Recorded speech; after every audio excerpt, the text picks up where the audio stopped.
সেটা হচ্ছে তার পরকীয়ার কারণে। বর্তমানে বগুড়ায় যিনি আছে তিনি কে?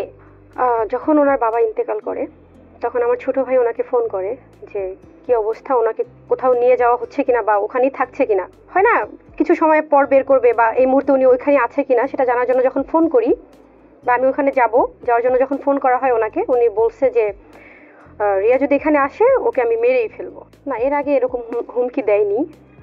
হঠাৎ করে কেন সেটা আপনারা ইতিমধ্যেই দেখেছেন যে তার বাবা নাকি অসুস্থ, আমি নাকি তাকে দেখিনি, তার টেক কেয়ার করিনি বউ হিসেবে, ছেলের বউ হিসেবে। আসলে দেশের মানুষ দেখেছে যে তার অসুস্থ বাবার পাশে আমি ছিলাম কি ছিলাম না, সেটা আপনারাও দেখেছেন। রমজান মাসে কিন্তু আমি বগুড়াতেই ছিলাম, তার বাবার পাশেই ছিলাম, বাড়িতে ছিলাম আমি। তারপর যখন বাবাকে বগুড়া হসপিটালে নেওয়া হয় সেখানেও আমিই ছিলাম। তারপর আমরা ঢাকা চলে আসি, আলম এবং আমি। ঢাকা আসার পর বাবা আরো একটু অসুস্থ হয়ে পড়ে, সেখান থেকে ঢাকা এনে হসপিটালে ভর্তি করায়। কে এনেছে?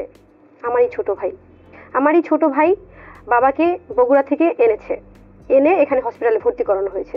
সো একদমই ভুল কথা যে আমি তার বাবার পাশে ছিলাম না। কোরআন শরীফ নিয়ে সে বলেছে আমি অন্যদের সাথে কাজ করছি, এই বিষয়টা আসলে সে যে বলছে যে তার বাবার পাশে আমি ছিলাম না, না থাকারও তো একটা কারণ আছে, কাজ করারও তো কারণ আছে, আমরা কাজ তো করি তাই না?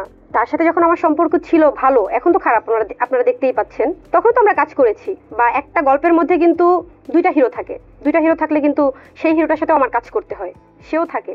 তো সে যেগুলো বলছে যে এখনকার যে ভিডিওগুলো, এখনকার ভিডিও কিছু আছে আর সে অনেক অনেক স্ক্রিনশট দিচ্ছে যেগুলো আগের। আসলে একটা সংসারে তো অনেক কিছুই ঘটে থাকে, তাই বলে কি সবকিছুই মিডিয়ার সামনে বলতে হবে? আমাদের কি কোনো ফ্যামিলি নেই? একটা সংসারের মধ্যে যা কিছু ঘটে সবকিছু তো প্রকাশ্যে আনা যায় না।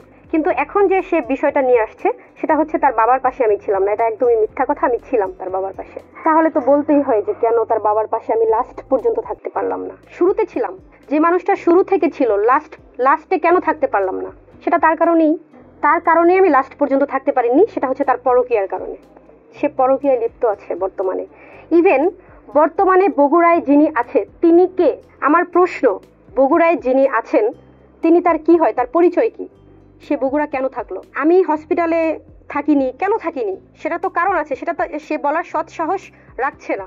কেন রাখছে না? যে মানুষটা আমি তার বাবাকে বগুড়া টেক কেয়ার করেছি, বগুড়া থেকে ঢাকা এনে হসপিটালে ভর্তি করিয়েছি, তো হসপিটালে আমি থাকতে পারবো না? কেন থাকতে পারবো না? না থাকার কারণ একটাই,